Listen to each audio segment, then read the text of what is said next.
दोस्तों आरबीआई ने एक गाइडलाइन जारी कर कहा कि जितने भी एनबीएफसी रजिस्टर्ड कंपनियों से लोग जो लोन लिए वो लोन अब जो है माफ़ हो सकता है और माफ़ होने के लिए आपको कुछ काम करना पड़ेगा। फ्रेंड, अगर आप भी किसी कंपनी से लोन लिए हैं और उसका पैसा आप चुका नहीं पा रहे हैं और आपको कंपनी वाला बार बार परेशान कर रहा है, कॉल कर रहा है, तो आप चाहते हैं अपना लोन माफ़ी कराना, सेटलमेंट कराना, तो आरबीआई ने तुरंत जितने भी एनबीएफसी कंपनी थे सभी को जो है कहा है कि जितना जल्दी हो सके over due loan, NPA loan को खत्म करें। कस्टमर का सिबिल स्कोर खराब नहीं करना है, क्योंकि एक बार अगर आपका सिबिल स्कोर खराब हो जाता है तो दोबारा भविष्य में आपको लोन नहीं मिलता। और आज के इस वीडियो में ये जो इन्फॉर्मेशन है इसको मैं बारीकी से बताऊंगा, जो कैसे कर आपका लोन माफ होगा, आपका सिबिल स्कोर जो है कंपनी क्यों नहीं खराब कर सकता है, कौन सा उपाय आपको करना चाहिए जिससे आपका लोन माफ हो सकता है। तो चलिए शुरू करते हैं। शुरू करने से पहले आप लोगों से एक छोटा सा रिक्वेस्ट करना चाहूंगा कि अगर अभी तक आपने हमारे इस यूट्यूब चैनल को सब्सक्राइब नहीं किया तो सबसे पहले हमारे चैनल को सब्सक्राइब जरूर से कीजिएगा और बेल वाले नोटिफिकेशन को भी अलाउ करना ना भूलिए, क्योंकि मैं इस चैनल पर लगातार इस प्रकार की इन्फॉर्मेशन वाली वीडियो आप लोगों को प्रोवाइड करवाता हूं।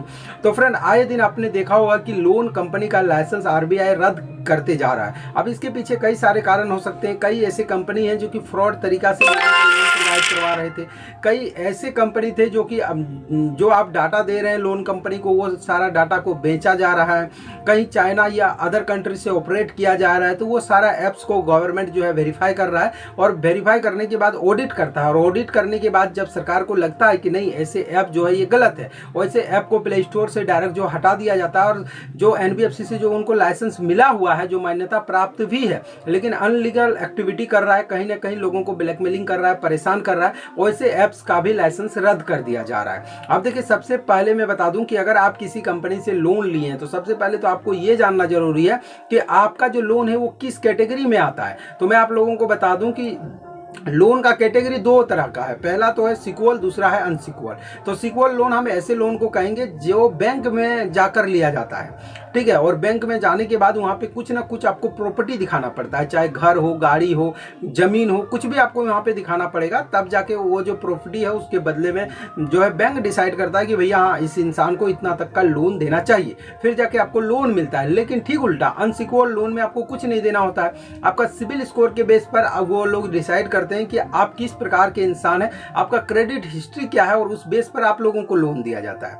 अब देखिए, जब सिबिल स्कोर की बात आता है तो जाहिर सी बात है कि अगर किसी कंपनी से आपने 1-2 हज़ार 5 हज़ार का लोन लिया है और किसी कारणवश से हो सकता है कि आपका जो है ओवर ड्यू चला गया है, या तो फिर आप काफ़ी ज़्यादा परेशानी में थे, आपने पेमेंट नहीं किया। कई बार ऐसा होता है कि छोटा लोन होने के कारण लोग भूल भी जाते हैं, पेमेंट नहीं करते हैं, लेकिन सिबिल स्कोर कंपनी वाला खराब कर देता है। और जब आपने देखा कि मेरा जो सिबिल स्कोर है इस कंपनी का ओवर ड्यू के कारण हो रहा है, तो ऐसे कंडीशन में आप क्या करेंगे? पेमेंट करने के बारे में सोचेंगे। लेकिन जब आप पेमेंट करने जाएंगे तो वहाँ पर आपको दिखाई देगा कि भैया आपने जो 2 हज़ार का लोन लिया है उसमें प्लेंटी आपको जो है 2 हज़ार लगा हुआ है और अदर चार्ज मिला के वो लोन 5 हज़ार का है। अब ज़्यादातर आदमी पैसा चुकाएगा नहीं, और अगर पैसा नहीं चुकाता है तो क्या होगा? सिबिल स्कोर खराब हो रहा है, जिसके कारण से ज्यादातर लोगों का सिबिल स्कोर खराब हो रहा है। और आरबीआई कहता है कि जितने भी ये लोन डिफॉल्टर हैं जिसको आप कंपनी वाले एनपीए में घोषित कर दिए हैं। अब एनपीए में कब घोषित करता है तो देखिए इसके बारे में समझिए। सबसे पहले जब भी आप लोन लिए और उसका पैसा का टाइम पर पेमेंट आप नहीं करते हैं, पूरे 3 महीना,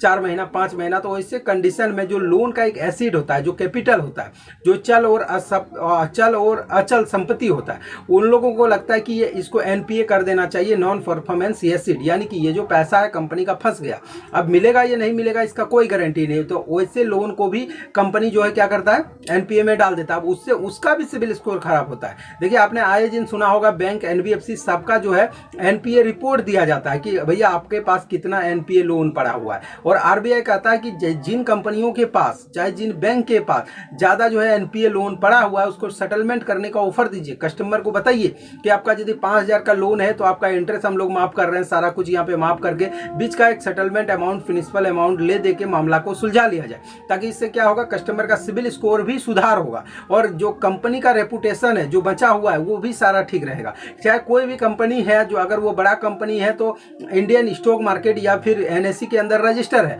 उसमें काफी लोग ट्रस्ट भी करते हैं, ट्रेड भी करते हैं। अब ऐसे कारण में अगर कहीं से पता चले कि भैया फलना कंपनी का जो है एनपीए जो है 2 हज़ार या 5 हज़ार करोड़ का है, उसका तो लोगों का शेयर मार्केट में जो भी इन्वेस्ट कर रहे हैं वो सारा पैसा निकाल देगा। इसीलिए लोन कंपनी भी डरता है और आरबीआई भी उस चीज़ को देखता है कि किसी का भी यहाँ पे जो है खराब नहीं होना चाहिए। इसलिए अगर आप टाइम पर जो है पैसा नहीं चुका पा रहे हैं तो सब कंपनियों की तरफ से अब आपको जो है मेल आएगा, ये कॉन्टैक्ट किया जाएगा और आपका जितना भी लोन अमाउंट है उसको सेटलमेंट करने का यहाँ पे प्रस्ताव रखा जाएगा और जितना जल्दी आप सेटलमेंट कर लेंगे उतना जल्दी आपका लोन माफ हो जाएगा।